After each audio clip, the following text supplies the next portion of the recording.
Hello there!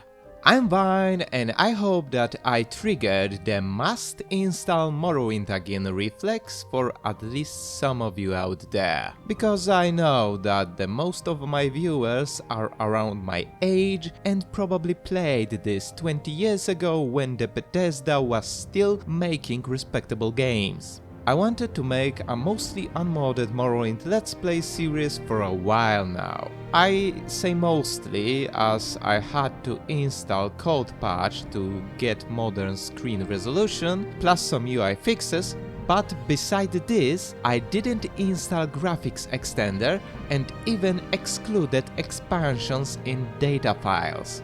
Ladies and gentlemen, this is pure Mords. And without further ado, let's play it. Each event is preceded by prophecy, but without the hero, there is no event. In the waning years of the third era of Tamriel, a prisoner born on a certain day to uncertain parents was sent under guard without explanation to Morrowind, ignorant of the role he was to play in that nation's history. They have taken you from the Imperial City's prison, first by carriage and now by boat. To the east, to Morrowind. Fear not, for I am watchful. You have been chosen.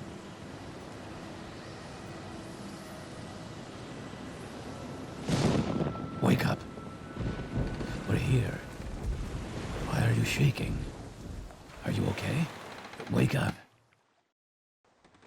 Stand up. There you go. You were dreaming. What's your name?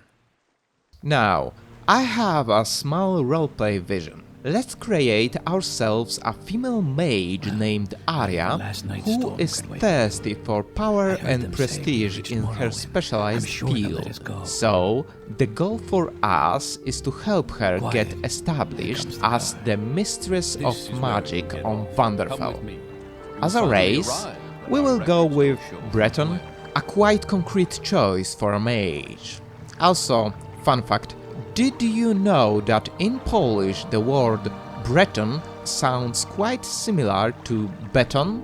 This little fun fact paves the way for some intentional puns. I just have to remember to make them from time to time. In terms of the class, custom one.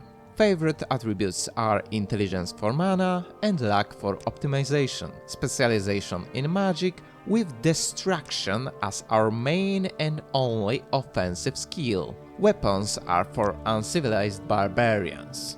Also, Athletics in major skills for movement speed, Unarmored and Light Armor for defensive mix, and Alchemy with Mercantile in minor skills for... well, you will see. Sign is of course the Atronach for mana and spell absorption. Then we just grab a key to a certain magazine, some package from Selus Gavius, and we can speed up through Seydanin for some easy money.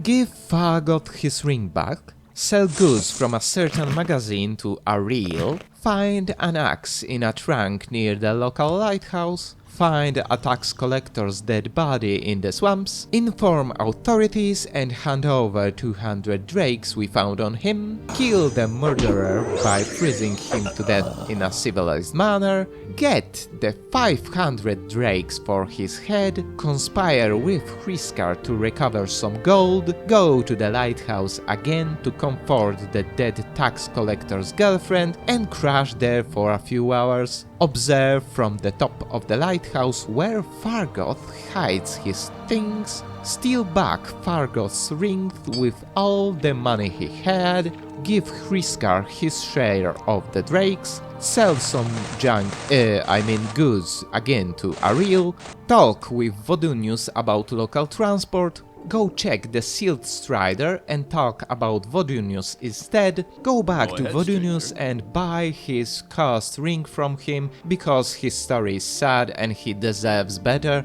illegally sleep in the house of the guy we killed for bounty, try and go to Balmora by foot through the Bitter Coast, decide that this is too dangerous for some reason. Ignore Adamasartus because after 20 years I still don't know how to pronounce the name of this cave, and I don't need to test our character build as I know damn well that it does not work yet. And go to Balmora through the Ascadian Isles, enjoying the stroll. Now, time to deal with the main quest. The thing is, we will not be doing the main quest, as Arya's story does not need the main quest to be fulfilled. Also, from a roleplay standpoint, our character was in jail, and a half-naked Imperial clearly involved in some political intrigue, asking her to join a secret organization sounds like prelude for another shady endeavor that will end up in a jail cell or worse. So bye bye Caius, love you man, but not this time. Time to join Mage's Guild and involve Ajira in a money-making scheme. Don't worry, this is not a scam, we will be making drugs. First of all, we must teleport to Mage's Guild in Caldera so we can borrow a Master Grade Alchemy set. Don't worry, as members of the guild we are allowed to do this if nobody sees us doing it. Besides, we will give it back eventually. Then comes time for Ajira. You see, our furry friend has access to instantly respawning Kfama eggs and mudcrab meat, which combined create gourmet breakfast, but distilled create potions of restore fatigue. So, we buy as much as we can, leveling Mercantile in the process, and create dozens of restore fatigue potions, leveling Alchemy in the process. But who will be our buyer? After all, two magic students lack connections in the Vanderfell's underworld to successfully distribute and profit from this stuff.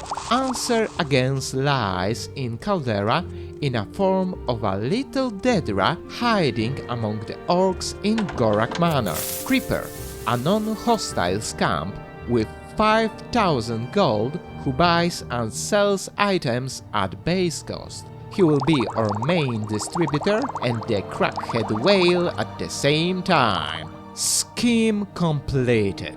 After some grinding and strategically spending money on training to increase attribute bonuses, we get 12th level, 100 points in alchemy, 100 points in intelligence, 61 points in luck, all other attributes at 40 points minimum, over 169,000 drakes, nice, and 350 points of mana. Now we have finished our early game. Before I end this video, this is the furthest we will take alchemy in this Let's Play series. No buffs, we will use potions only for health, mana and fatigue. Mostly because achieving infinite power from exploits is just boring in the long run. So, if you wanna participate in more Arya's adventures, by Azura, I can't believe I'm saying this, like, subscribe and leave a comment, especially a comment as I like reading feedback from you all. And for now, see you later!